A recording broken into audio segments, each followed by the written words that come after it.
Welcome to திருவோல் TNPSC. இன்னைக்கு வந்து நம்ம பிப்ரவரி மந்த்துக்கான தமிழர்ஸ் மேக்ஸின் பார்க்கலாம். 2026 வந்தது. இதுல இருந்து எக்ஸாமுக்கு வந்து அப்கமிங் எக்ஸாமில் ஒரு 2 to 3 கொஸ்டின்ஸ் எக்ஸ்பெக்ட் பண்ணலாம். இதில் வந்து நான் எப்படி எடுத்திருக்கேன்னா, நியூ கவர்மெண்ட்டுக்கு தகுந்த மாதிரி சில ஸ்கீம்ஸை வந்து அவாய்ட் பண்ணிட்டு சில ஸ்கீம்ஸை வந்து அப்டேட் பண்ணி நான் இதை எடுத்திருக்கேன். ஸோ கண்டிப்பாக யூஸ்ஃபுல்லாக இருக்கும். லாஸ்ட் வரைக்கும் பாருங்கள்.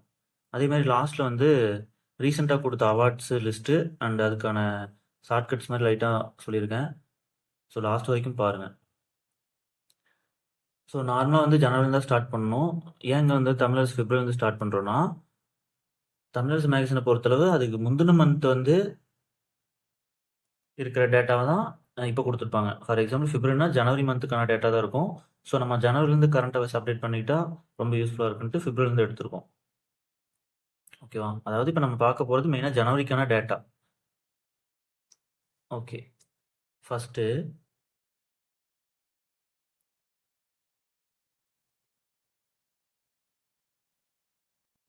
கேஜி பாலகிருஷ்ணன் தலைமையில் வந்து ஒரு கமிட்டி போட்டிருந்தாங்க.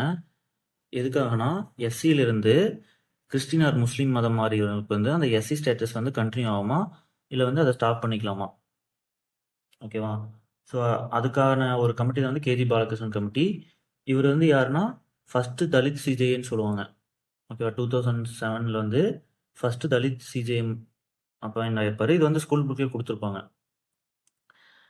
ஆனால் வந்து எஸ்சியிலேருந்து மற்ற மதங்களுக்கு மாறுறப்போ எந்த பிரச்சனையும் கிடையாது. ஃபார் எக்ஸாம்பிள் சமணம், புத்தம் அதெல்லாம் மாறுறப்போ எந்த பிரச்சனையும் இல்லை. அந்த எஸ்சி ஸ்டேட்டஸ் வந்து கண்டினியூ ஆகும். ஆனால் கிறிஸ்டின் அண்ட் முஸ்லீம்ஸ்க்கு மாறுறப்ப மட்டும் அது ஒரு சர்ச்சையாகவே போயிட்டுருக்கு. அதுக்கான கமிட்டி தான் கேஜி பாலகிருஷ்ணன் கமிட்டி. இதே வந்து எஸ்டியை பொறுத்தளவு எந்த ப்ராப்ளம் இல்லை. அவங்க வந்து எந்த மதத்துக்கு மாறினாலும் அந்த எஸ்சி ஸ்டேட்டஸ் எஸ்டி ஸ்டேட்டஸ் வந்து கண்டினியூ ஆகும். ஸோ அவங்களுக்கு வந்து எந்த ப்ராப்ளமும் இல்லை. அடுத்து வந்து நேஷனலி டிட்டர்மைன்டு கான்ட்ரிபியூஷன். இது என்னன்னா 2015 பாரிஸ் அக்ரிமெண்ட் வந்து நடந்திருக்கும். அதாவது பாரிஸில் காப் நடந்திருக்கும். அது வந்து காப் 21. ஸோ அதில் வந்து என்ன பண்ணியிருப்பாங்கன்னா, ஒவ்வொரு கண்ட்ரிக்கும் ஒரு டார்கெட் வந்து ஃபிக்ஸ் பண்ண சொல்லியிருப்பாங்க. அந்த பேர்லேயே இருக்குது, நேஷனலி டிட்டர்மைன்ட் கான்ட்ரிபியூஷன். அப்படின்னா என்னன்னா, ஒவ்வொரு நாடும் அந்த கிளைமேட் சேஞ்சை வந்து அந்த தாக்கத்தை வந்து குறைக்கிறதுக்காக அதற்கான எல்லையை வந்து ஃபிக்ஸ் பண்ணணும். அதாவது டார்கெட் வந்து ஃபிக்ஸ் பண்ணணும். ஸோ ஃபஸ்ட்டு என்ன பண்ணியிருப்பாங்க, இது வந்து என்டிசி 3rd வெர்ஷன். இதுக்கு முன்னாடியே என்டிசி 1.0, 2.0 நடந்திருக்கு. ஓகேவா? ஃபஸ்ட் வந்து 2015 வந்து என்டிசி 1.0 வந்து ஃபிக்ஸ் பண்ணியிருப்பாங்க. அடுத்து வந்து 2022 இப்போ வந்து 2026 அந்த டார்கெட் வந்து ஃபிக்ஸ் பண்ணியிருப்பாங்க. ஸோ இதுக்கும் நம்ம வந்து கிளாஸ்கோ அந்த மாநாட்டில் வந்து பஞ்சாமிர்தம்னு சொல்லிட்டு ஒரு 5 கொள்கை இது பண்ணியிருப்பாங்க. அதுக்கும் கன்ஃபியூஸ் பண்ணிக்கூடாது.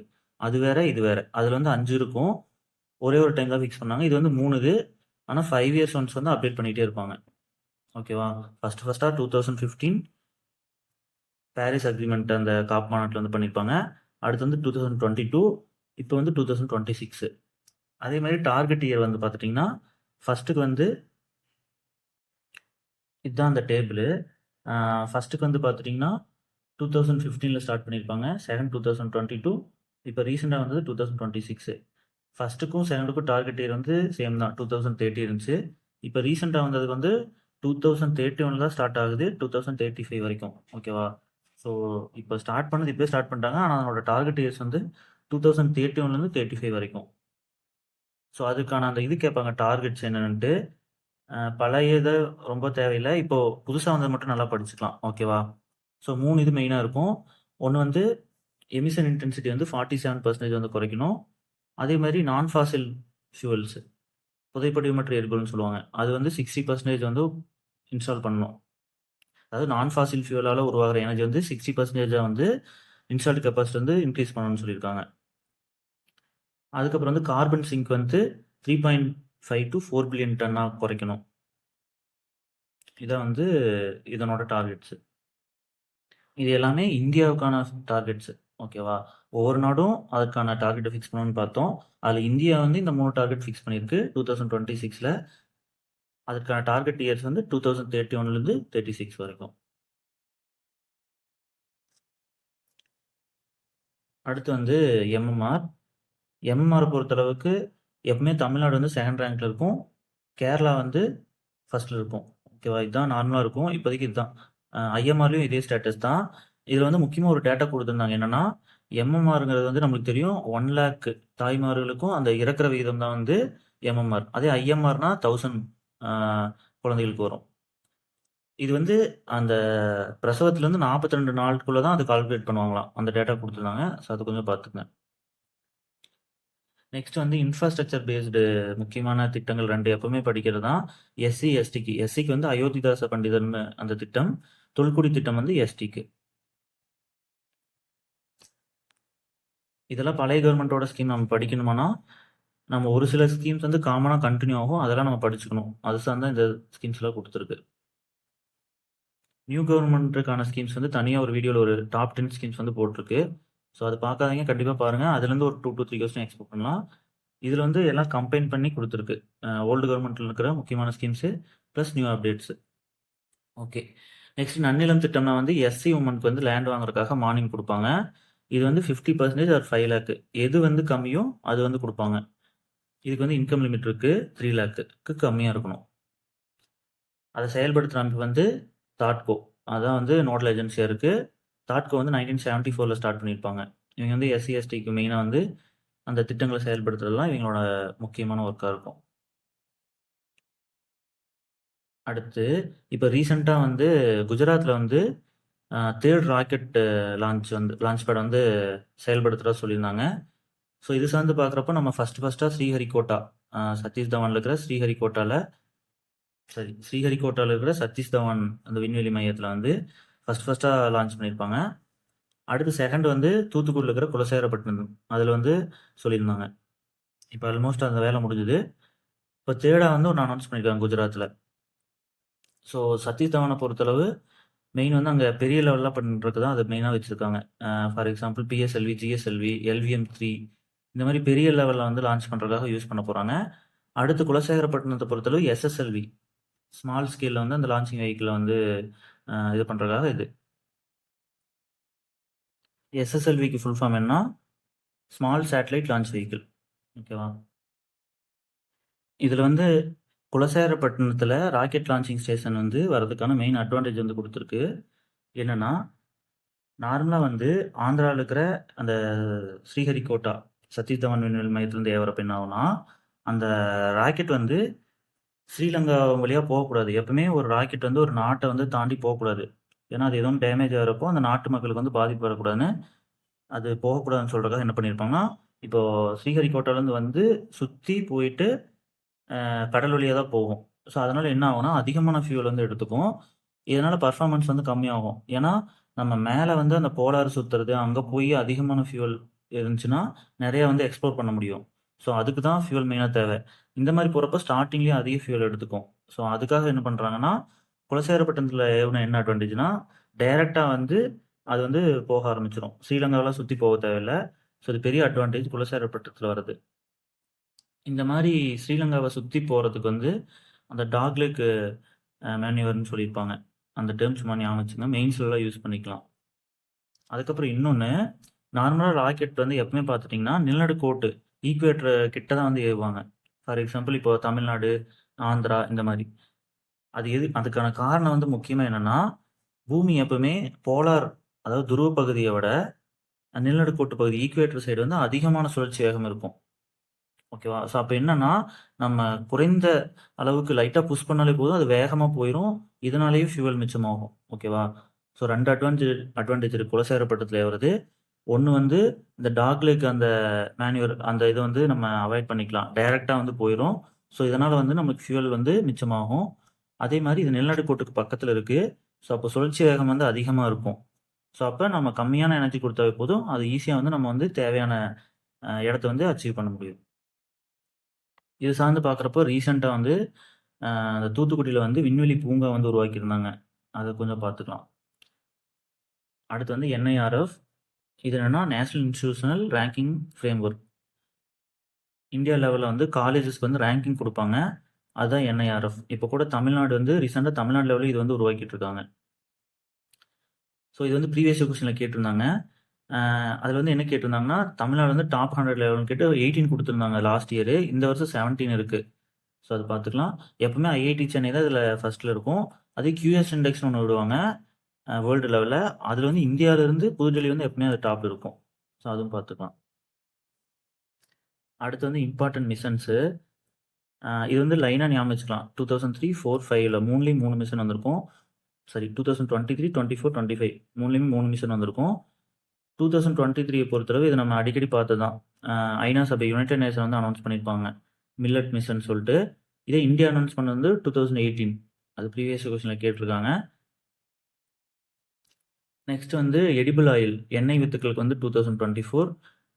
பல்ஸ் மிஷன் வந்து 2025.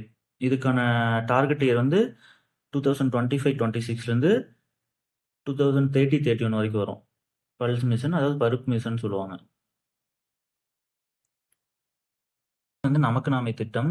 இது வந்து 1997ல் வந்திருக்கும். இது வந்து என்னன்னா மக்களோட கான்ட்ரிபியூஷனோட ஒரு திட்டத்தை வந்து செயல்படுத்துறது.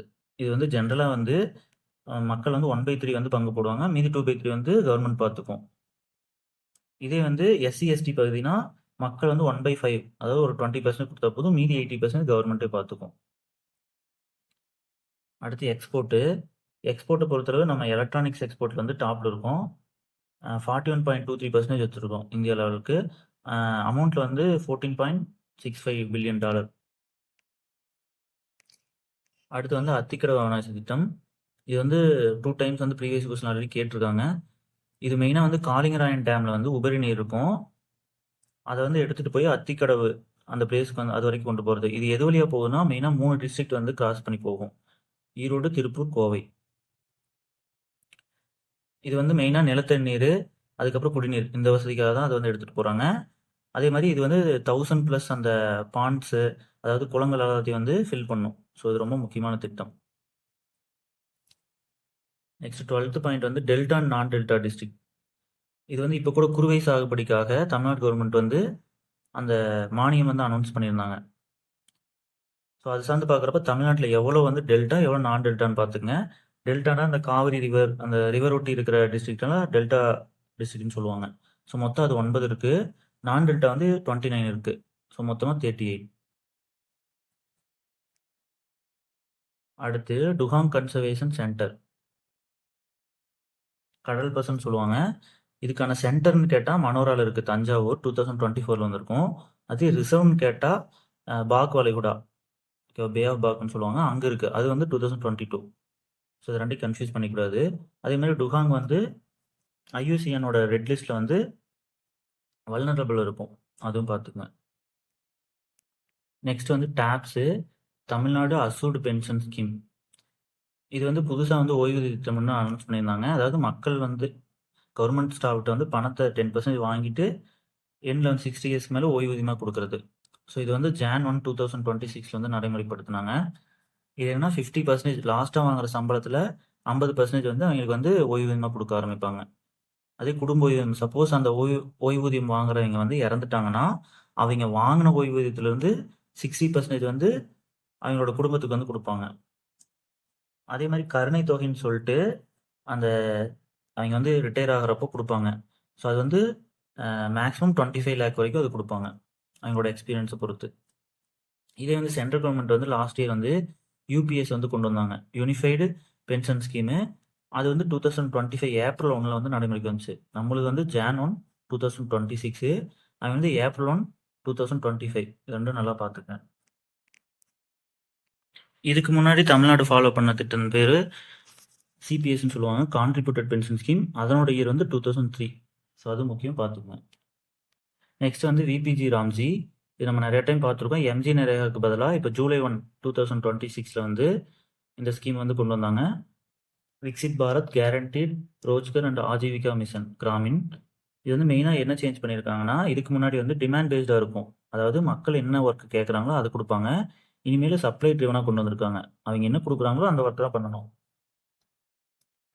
அதே மாதிரி இதுக்கு முன்னாடி வந்து சென்ட்ரல் கவர்மெண்ட் தான் 100% வந்து ஸ்பான்சர் பண்ணாங்க. இப்போ வந்து சென்ட்ரல் 60 தான், ஸ்டேட் வந்து 40 போட்டுக்கணும். அதே மாதிரி இதுக்கு முன்னாடி 100 days இருந்துச்சு. பேரே வந்து 100 நாள் வேலை திட்டம்னு சொல்லுவாங்க. இனிமேல் வந்து 125 நாள் கொடுக்க போகிறாங்க. இதற்கு முன்னாடி வந்து இந்த பருவ காலத்துக்காக வந்து லீவ் கொடுக்கறது, கேப் விடுறது அந்த மாதிரிலாம் கிடையாது. ஆனால் இதுக்கு மேலே வந்து எப்படி இருக்குன்னா, விபிஜி ராம்ஜியில் 60 days வந்து கேப் விடுறாங்க அந்த அறுவடை காலத்தப்போ.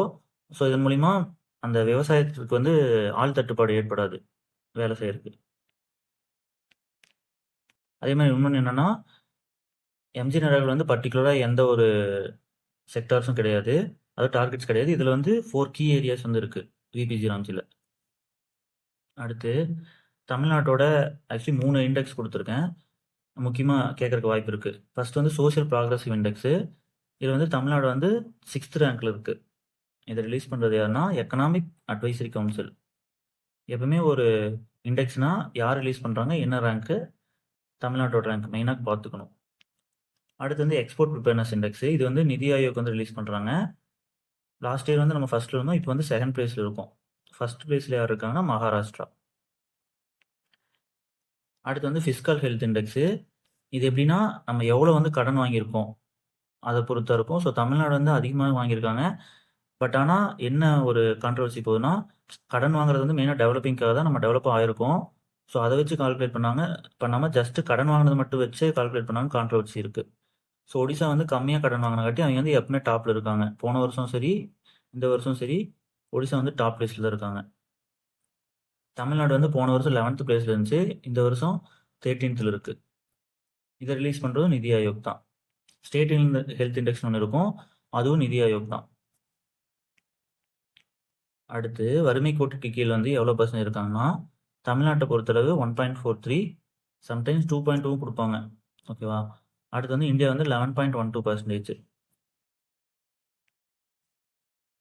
Next export ranking. இது ஆல்ரெடி பார்த்தோம்.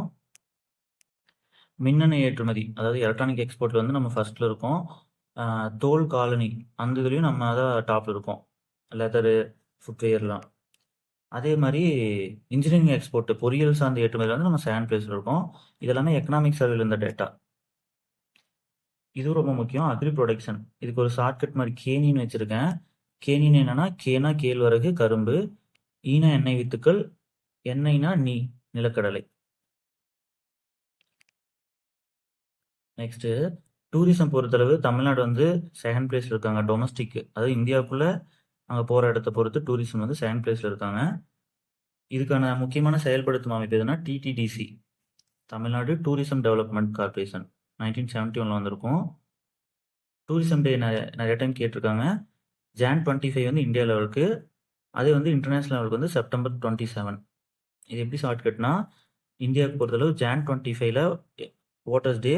ஸோ நம்ம வந்து ஓட்டு போட்டு டூர் போகிறோம். அந்த அன்றைக்கி மோஸ்ட்லி லீவாக தான் இருக்கும். ஸோ ஓட்டு போட்டுட்டு டூர் போகிறோன்னா Jan 25ல ஓட்டர் டே வரும், டூரிசம் டே வரும். Next 21st question, sorry 21st kick நல வாரியம், அதாவது கிக் போர்டு. இது வந்து 2023 வந்து உருவாக்கியிருப்பாங்க. இது எதுக்காகனா, கிக்னா வந்து இந்த ஜொமேட்டோ இந்த மாதிரி ஒர்க் பண்ணுறவங்களை வந்து கிக் ஒர்க்கர்ஸ்னு சொல்லுவாங்க. ஸோ அவங்களுக்கு வந்து ஒரு வெல்ஃபேர் போர்டு தான் கிக் வெல்ஃபேர் போர்டு. இது சார்ந்து பார்க்குறப்போ கூலிங் ரெஸ்ட் ஏரியா வந்து 2 இடத்துல கொண்டு வந்தாங்க, சென்னை அண்ட் கோயம்புத்தூரில்.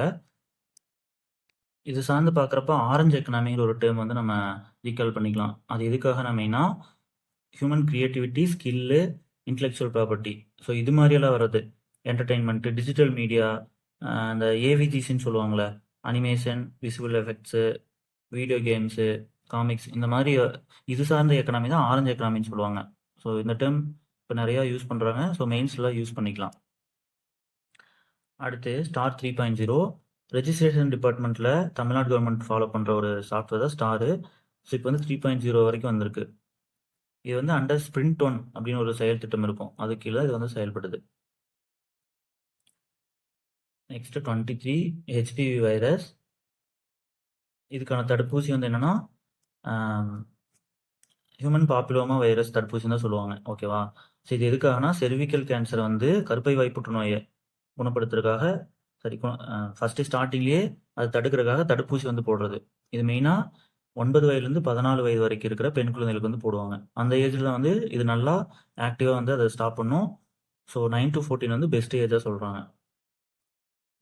இது சார்ந்து பார்க்குறப்போ யுனிவர்சல் இம்யூனைசேஷன் ப்ரோக்ராம் ஒன்று இருக்கும்.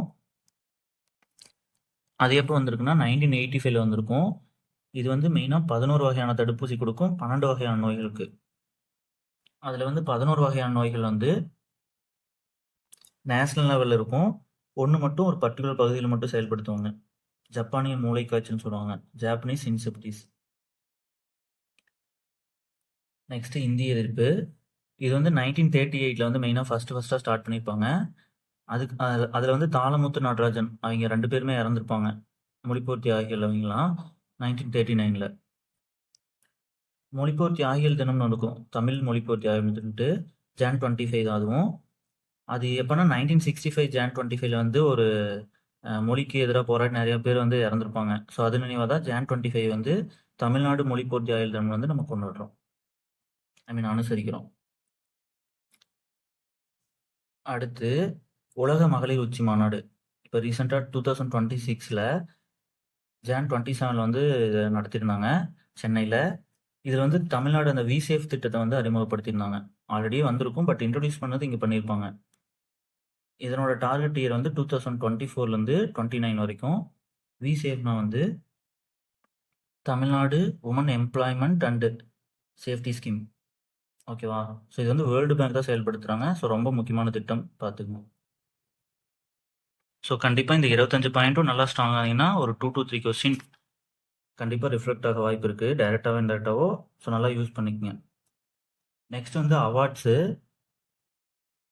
அவார்ட்ஸ் வந்து எப்பவுமே ஜனவரியில வந்து இன்ட்ரோடியூஸ் பண்ணுவாங்க. ஸோ இதுலேருந்து கண்டிப்பா மேட்ச்ல ஒரு கொஸ்டின் கேட்பாங்க. நல்லா பார்த்துக்கலாம். ஃபர்ஸ்ட் வந்து வீர தீரத்துக்குன்னு சொல்லிட்டு தனியா அவார்டு. அது ஒரு சிலர் காப்பாத்திருப்பாங்க. அந்த மாரி இருக்கிறவங்களுக்கு. ஃபர்ஸ்ட் வந்து அண்ணா அவார்டு வந்து பீட்டர் ஜான்சன்.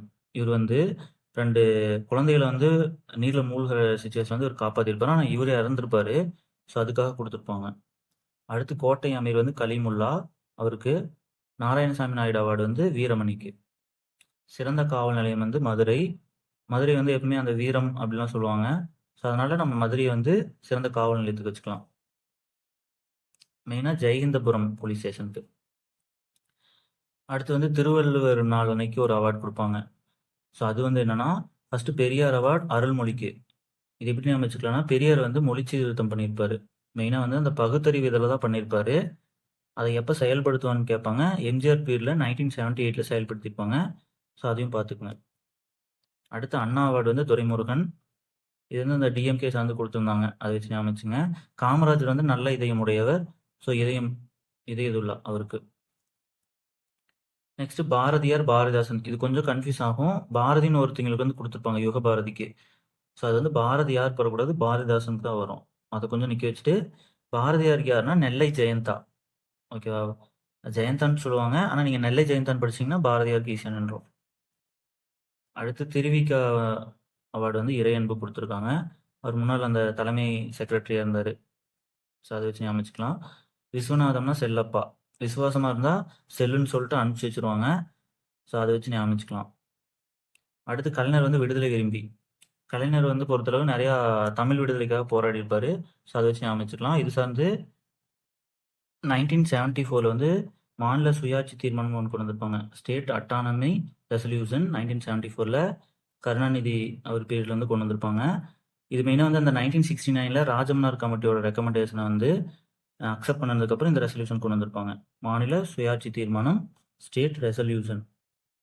அதாவது ஸ்டேட் அட்டானமி ரெசல்யூஷன். அடுத்து வந்து திருவள்ளுவர் அவார்டு வந்து சக்திவேல். இவருக்கு வந்து அந்த திருவள்ளுவர் எழுதியிருப்பாரு. ஆனா இன்னுமே அது வந்து நிலைச்சிருக்கு. அவரோட வேர்ட்ஸும் சரி, அந்த சுவடெல்லாம்.